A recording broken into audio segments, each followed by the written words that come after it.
Hey, what's up YouTube? It's Nui. Welcome back to my channel, and today I'm going to do another face mask review because last year, if you guys seen that, I was able to review the bubble face mask by Pure Derm. Ang ingay ng mga aso kanina, hindi naman ganyan. So today I have here the Crazy Skin Lifting Mask, and this is very cute. I love the packaging. It's blue. It's blue and light pink. It cost me 150 pesos din. Nabili ko siya sa Watsons. But you can actually avail this sa Sample Room PH. That is a website. If you guys haven't seen my last video, please watch that so that you'll know on how to get a free sample of this one. There are 6 easy steps to do this one. So the first one is to cleanse your face, of course. I already washed my face and tone my face, and also after that, just apply the mask dito sa taas, and then after 5 to 8 minutes, you need to wait for it and take off the mask, and then wait for another 5 to 10 minutes para mag-dry naman yung essence, and then after that, you need to remove it with water and then apply the eye cream. So this is actually fun because I've never used any eye cream before, so I badly need this one. So let's begin. Let's start. So of course, I'm just gonna remove my glasses. It feels so weird without these glasses on. I'm so excited. It has that very distinct smell. Parang naamoy ko na to before. I can smell the alcohol in this one. But I love the smell. It smells like a perfume. I just don't know the brand. I forgot. Oh wow! I've never seen a face mask. What? I cannot talk. I've never seen a face mask like this before. It's dripping. How do you open this? Oh, I thought part siya ng face mask, pero I think hindi. Ito yung sinasabi kong weird. Kala ko part siya ng face mask. Okay, hindi pala. Okay, I'm gonna try this one. Wishing everything would just come to a stop. Oh, it feels really good. Wow. Wala akong salamin na malapit sa akin ngayon. Sorry.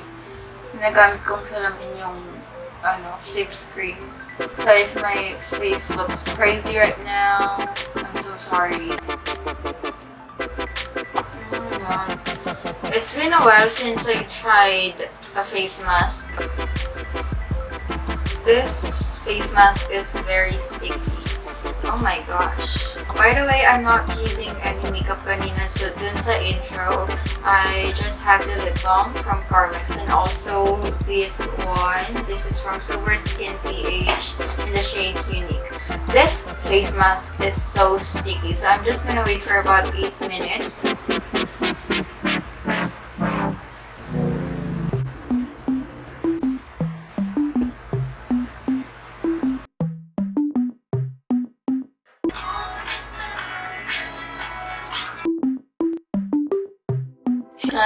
It's already 8 minutes. It's time to remove the face mask.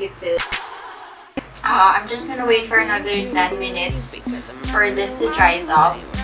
I love my face right now. It looks very, very soft and smooth. Sobrang dami pang sugar-chan sa loob. So, kukunin ko yun din i-apply ko sa face ko. Oh my god, it's dripping. Oh my god. Oh my gosh, it's dripping everywhere.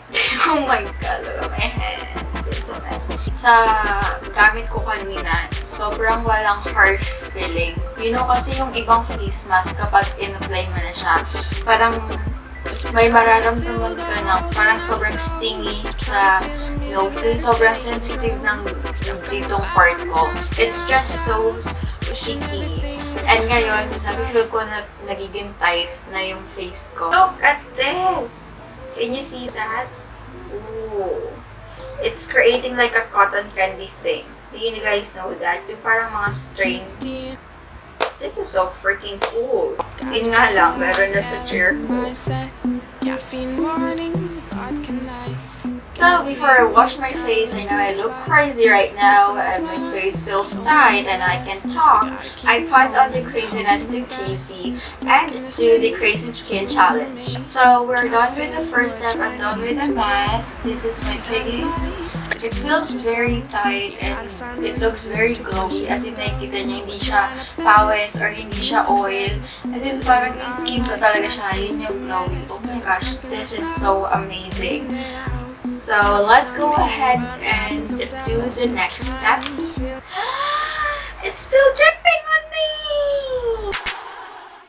Okay, so now it's time for us to try the second step, and this is the eye cream.